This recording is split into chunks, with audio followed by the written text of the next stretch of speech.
ลาไปไปไปด้วยบ้านแล้ว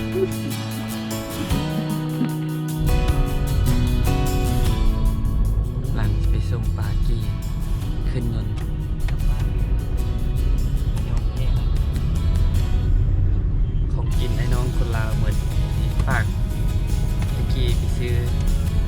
ยูลามาโดยเฉพาะ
ตอนนี้เรา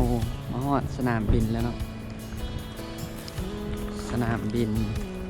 วลาวดีสโต๊กเนาะหิมะตกหากระเช้าเอาไหมวิละโดดไหม